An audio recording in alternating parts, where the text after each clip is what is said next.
இந்த பிக்சரை ஒரு 2 செகண்ட் நல்லா பார்த்துக்கோ. இந்த வீடியோ முழுக்க முழுக்க உங்களை வார்ன் பண்ணுறதுக்காக மட்டும்தான். நீ ஜாக்கிரதையாக இருக்கணும்.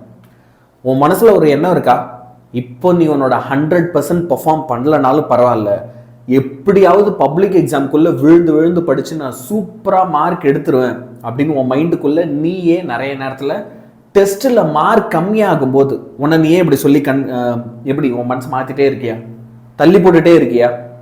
அப்போது கண்டிப்பாக இந்த வார்னிங் முழுக்க முழுக்க உனக்கு தான்.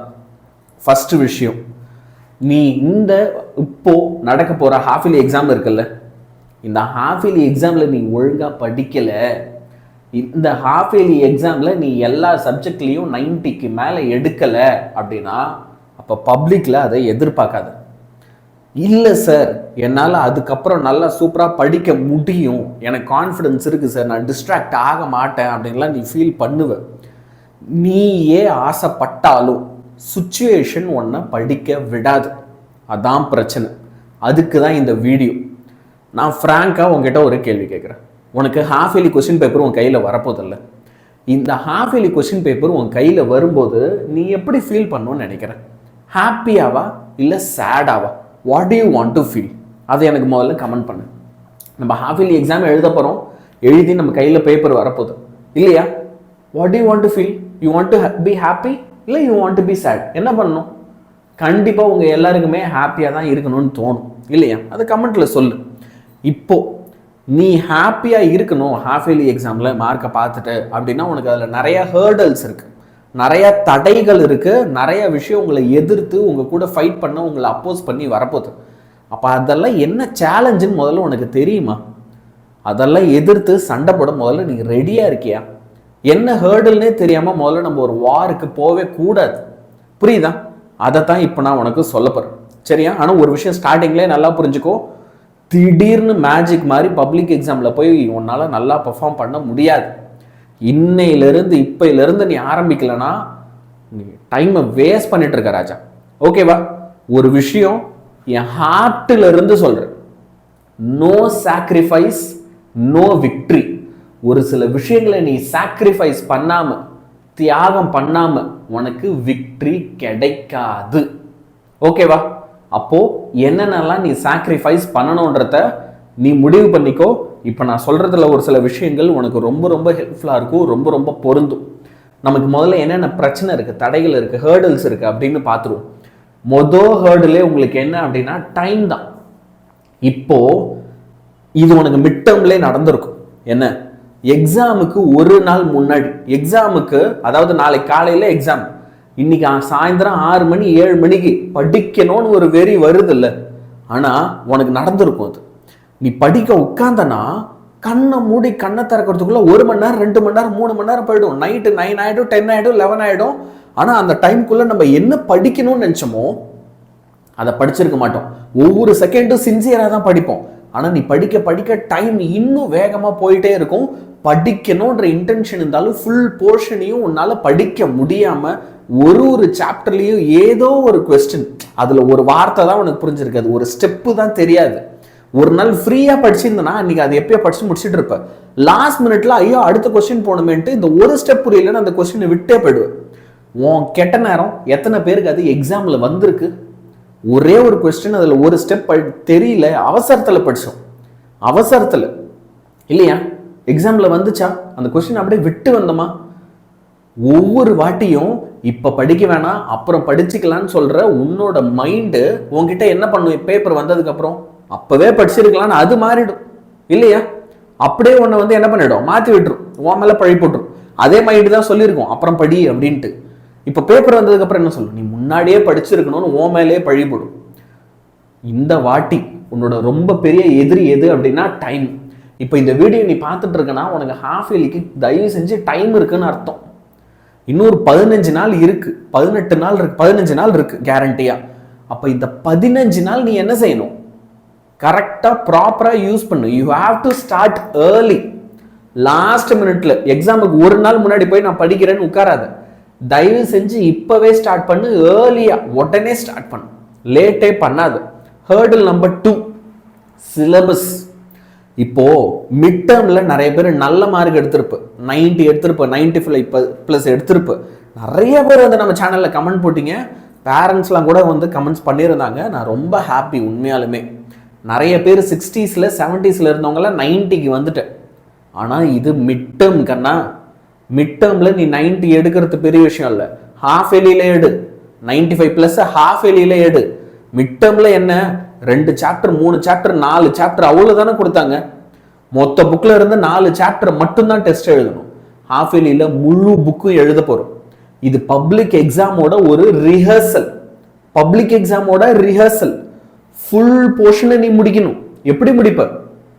அப்போ அதுக்கு ஒரு ப்ராப்பர் ஸ்ட்ராட்டஜி வேணும். நீ உன் ப்ரிப்பரேஷனை ஸ்டார்ட் பண்றனா நான் சொல்ற ஆர்டர்ல படி. புரியுதா? ஒரு சாப்டர் எடுத்தா அந்த சாப்டர்ல இருக்கிற எல்லா முக்கியமான கேள்வியும் படிச்சு முடிச்சிட்டியா பாரு. ப்ரீவியஸ் இயர் கொஸ்டின் பேப்பர் எல்லாத்தையும் ரிவைஸ் பண்ணியிருக்கேன். நான் ஒவ்வொருத்தருக்கும் 5 கொஸ்டின் பேப்பர் ஒரு சப்ஜெக்ட்டுக்கும் கொடுத்துருக்கேன். சயின்ஸுக்கு 5, சோஷியலுக்கு 5 இல்லையா? ஒவ்வொரு சப்ஜெக்ட்டுக்கும் ஐ ஹவ் கிவன் 5. அப்போ அதை எடுத்து படி. வேதாந்து மாடல் கொஸ்டின் பேப்பர்ஸ் உனக்கு இந்த சாட்டர்டே வரும். இது நிறைய பேர் வந்து இதுக்காக வெயிட் பண்ணிட்டு இருக்கேன்னு தெரியும். எனக்கு ஃபர்ஸ்ட் 2 கம்ப்ளீட் பண்ணிடு. இது 2 கம்ப்ளீட் பண்ணிட்டேன்னா எனக்கு கமெண்ட்ல சொல்லு, சார் நான் இம்பார்ட்டன்ட் கொஸ்டினும் படிச்சிட்டேன், நீங்க கொடுத்த கொஸ்டின் பேப்பர் எல்லாத்தையும் முடிச்சிட்டேன், இதுக்கு தான் நான் வெயிட்டிங்ல இருக்கேன்னா நான் உனக்கு இந்த சனிக்கிழமை தரேன். ஓகே, இந்த சாட்டர்டே உனக்கு கொஸ்டின் பேப்பர்ஸ் வரும். என் கூட வந்து அந்த கொஸ்டின் பேப்பர்ஸ் வாங்கி படிச்சிரு. மாடல் கொஸ்டின் பேப்பர் சாட்டர்டே வரும். அடுத்து நம்மளோட டெய்லி 1 டீடைல் சீரீஸை தயவு செஞ்சு ஃபாலோ பண்ணு. சோஷியல்ல உங்களுக்கு நிறைய டீடைல் ஆன்சர் இருக்குன்னா டெய்லி 1 டீடைல் சீரீஸை ஃபாலோ பண்ணு. இதையெல்லாம் பண்றீன்னா இந்த 2வது ஹேர்டில் உன்னால தாண்ட முடியும். சார் நான் இம்பார்ட்டன்ட்டை மட்டும் படிச்சிட்டா போதுமா, புக்ல மீதி இருக்கிற கொஸ்டினை படிக்கவே வேண்டாமா அப்படின்னா, ஏன்னா அந்த கேள்வி நீ கேட்பன்னு எனக்கும் தெரியும். இப்போ நான் ஓப்பனாகவே சொல்றேன், நீ important question, previous year question paper, வேதாந்த மாடல் கொஸ்டின் பேப்பர், இது 3 படிச்சுட்டீங்கன்னா உன் புக்கு ஃபுல்லாகவே ப்ராக்டிக்கலாக நீ கவர் பண்ணிடு. முழு புக்கு ஒரே ஸ்டேஜில் படிக்கிறதுக்கு பதிலாக 3 பிரித்து படிக்கிறோம், வேற வேற பேரில் படிக்கிறோம், அவ்வளோதான். ஓகேவா? அப்போ எதெல்லாம் இம்பார்ட்டன்ட் கொஸ்டினே கிடையாதோ நான் அதெல்லாம் கூட எடுத்து வேதாந்த மாடல் கொஸ்டின் பேப்பரில் தருவேன். ஏன்னா நான் உங்களுக்கு என்ன சொல்லியிருக்கேன், வேதாந்த மாடல் கொஸ்டின் பேப்பர் ரொம்ப டஃப்பாக இருக்கும்னு சொல்லியிருக்கேன். டஃப்பான கொஸ்டின் பேப்பர்ஸ் நான் உனக்கு தரப்போறேன். புரியுதா? அப்போ இது எல்லாத்துக்குமே நீ ரெடியா இரு. இதை முடிக்கிறதுக்கு நீ ஃபுல்லா ஒன்னு நீயே ரெடி பண்ணிக்கும். அங்கத்தான பிரச்சனை அப்படின்னு. சார் நான் இதெல்லாம் பண்ணணும் தான் நினைக்கிறேன், ஆனால் பண்ணணும்னு நினைக்கும் போது எனக்கு டிஸ்ட்ராக்ஷன் வந்து போகுது சார். என் கையில் இருக்கிற மொபைலாக இருக்கட்டும், என் ஃப்ரெண்ட்ஸாக இருக்கட்டும், நான் ஒரு சில கேம்ஸ் எல்லாம் நான் வெளியே போய், அந்த ரெயின் ஹாலிடே எல்லாம் விட்டாங்கன்னா மழை பெய்யலனா பேட்டை தூக்கி நான் வெளியே போயிடுறேன் சார். இந்த மாதிரிலாம் நிறைய பிரச்சனை இருக்கும். நமக்கு வந்து என்ன இருக்கும், நிறைய நிறைய நிறைய டிஸ்ட்ராக்ஷன் இருக்கும். ஒவ்வொருத்தருக்கும் அது ஒவ்வொரு விதம். ஆனால் மொபைல் அடிக்ஷன், மொபைல் கேமிங், இல்லை பிசி கேமிங், நான் எக்ஸ்பாக்ஸில் கேம் விளாட்றேன், இந்த மாதிரிலாம் நிறைய டிஸ்ட்ராக்ஷன்லாம் இருக்குது சார். எனக்கு ஃப்ரெண்ட்ஸால டிஸ்ட்ராக்ஷன் இருக்குன்னா நான் என்ன தெரியுமா சொல்கிறேன், உனக்கெல்லாம் ஒரு open challenge. Every 30 minutes once நீ வீட்டில் இருக்க அப்படின்னா உன் பேரண்ட்ஸ் ஃபோனு இல்லை உன்னோட ஃபோன், எவ்ரி 30 minutes ஒன்ஸ் அதில் உங்களுக்கு ஒரு ரிமைண்டர் வந்துக்கிட்டே இருக்கணும், அலாரம். ஒரு சில பேருக்கு ரிமைண்டர்னா என்னன்னு தெரியல. நான் போன வாட்டி ஒரு வாட்டி இதே சொன்னப்போ நிறைய பேர் ரிமைண்டர்னா என்னன்னு கேட்டேன். அலாரம். ஆனால் அந்த அலாரத்தோட பேரை என்னன்னு வச்சிடணும், நீ மார்க்கு கம்மியாக எடுத்துட்டு, பப்ளிக்கில் 10th நீ மார்க் கம்மியாக எடுத்துட்டு, அப்போ அப்பா அம்மாவுக்கு என்ன தோணும் மனசில், வாட் வுட் தே ஃபீல், அதை ரிமைண்டரா வை. நான் எனக்கு வந்து என்ன அப்படின்னா, அப்பா அம்மாவுக்கு என்ன தோணுதுன்றது அடுத்து. எனக்கு வந்து என்ன தோணி இருக்கும்னா, ஐயோ நான் ஆசைப்பட்டதை படிக்க முடியாது, நான் வாழணும்னு நினைச்ச ஒரு லைஃபை என்னால் வாழ முடியாம போயிடும் இங்கே நான் மார்க் எடுக்கலனா. அப்போ அது இந்த மாதிரி ஒரு ரிமைண்டரா வச்சுக்கும். சரியா? என்ன பண்ணும், எல்லாருமே அரை மணி நேரத்துக்கு ஒன்ஸ் உனக்கு இது ஞாபகம் வந்துக்கினே இருந்ததுன்னா உனக்கு எந்த டிஸ்ட்ராக்ஷனும் வராது. ஐயோ ஆமாம்ல அப்படின்னு தூக்கி போட்டு படிக்க ஆரம்பிச்சிடும். ஸோ எல்லாருமே இந்த ரிமைண்டர் வச்சு பழகு ஃபோனில். அடுத்த 15 நாளைக்கு இதை வை. Next 15 days once half yearly start ஆயிடுச்சுன்னா நீ டிஸ்ட்ராக்ட் ஆக மாட்டேன். ஸ்டார்ட் ஆகிற அந்த முன்னாடி 10 நாள் இருக்குல்ல, அங்கே தான் டிஸ்ட்ராக்ஷன் வரும். தயவு செஞ்சு இதை ஃபாலோ பண்ணு. அடுத்து ஹேர்டல் நம்பர் 4க்கு வரும். ஓகே, என்ன பிரச்சனைனா, நீ இந்த ஹாஃப் இயர்லி எக்ஸாம் பொறுத்த வரைக்கும் போர்ஷன் நிறையா இருக்குல்ல, நிறைய போர்ஷன் இருக்கிறதுனால நீ 2-3 வாட்டி படிக்க வேண்டியிருக்கும். படித்ததே வந்து 2-3 வாட்டி, குறைஞ்சது 2 வாட்டியாவது படித்ததை படிக்கணும். ஒரு 5 மார்க் படிச்சுட்ட, சூப்பர், எழுதி பார்த்துட்டேன் சார் நான், சூப்பர் சார், ஆனால் எக்ஸாமில் மறந்துடும் கண்ணா. அப்போ 2வது வாட்டி அதை படிக்கணும் சார். ஆனால் மொதல் வாட்டி படிக்கவே டைம் இல்லை, எப்படி சார் நான் 2வது வாட்டி படிக்கிறது நீ கேட்ப. அதுக்கு தான் இந்த ஹர்டில் 4 நான் உனக்கு சால்வ் பண்ணுறேன். இப்போ நான் உனக்கு லைவ் கிளாஸ் எடுக்கிறேன், மேரத்தான் கிளாஸஸ் எடுக்க போகிறேன். இது இல்லாமல் 1 ஷாட் ரிவிஷன் பண்ண போகிறேன்.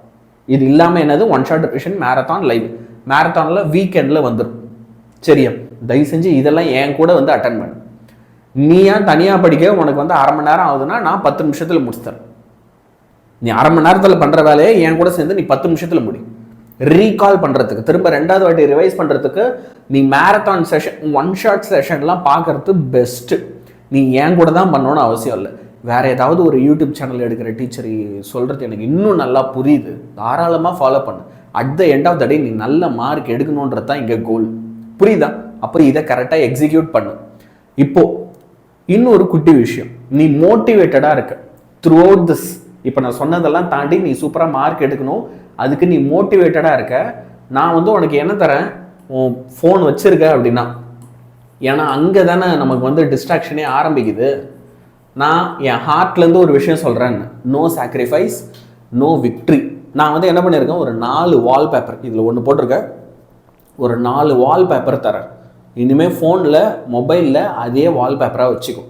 ஸோ ஒவ்வொரு வாட்டி நீ ஃபோனை அன்லாக் பண்ணி அப்படி பார்க்கும்போதும் வேறு எதுக்கோ வாட்ஸ்அப் யூஸ் பண்ணணும், கேம் விளாடணும், எதுக்கு தொட்டாலும் சரி, நோ சாக்ரிஃபைஸ் நோ விக்ட்ரி அப்படின்றது உன் கண்ணுக்கு தெரியும். அது தெரிஞ்சால் படிக்கணுன்ற பயம் இருந்துக்கிட்டே இருக்கும். அவ்வளோ சீக்கிரம் டிஸ்ட்ராக்ட் ஆக மாட்டோம், இல்லை டிஸ்ட்ராக்ட் ஆகிறது கம்மியாவது ஆகும். ஸோ இதை ஒரு சான்ஸாக எடு. சரியா? நான் இந்த வால்பேப்பர்ஸை என்ன பண்ணுறேன், இதே வீடியோவில் ஃபஸ்ட்டு கமெண்ட்டில் பின் பண்ணி வைக்கிறேன், வேணுன்னா டவுன்லோட் பண்ணிக்கும். சரியா?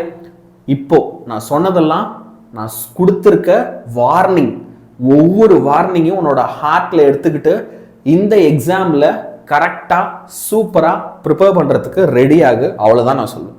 சரியா? இதுக்கப்புறம் நமக்கு இன்னொரு வாய்ப்பு, செகண்ட் சான்ஸ் கிடைக்கவே கிடைக்காது. You will never get second chance. This is your final chance. அதனால் இதுதான் உன்னோட ஃபைனல் வார்னிங். ஞாபகம் வச்சுக்கோ, எக்ஸாம்ஸில் சூப்பராக பண்ணணும் நம்ம. சரியா? குட் பை பசங்களா.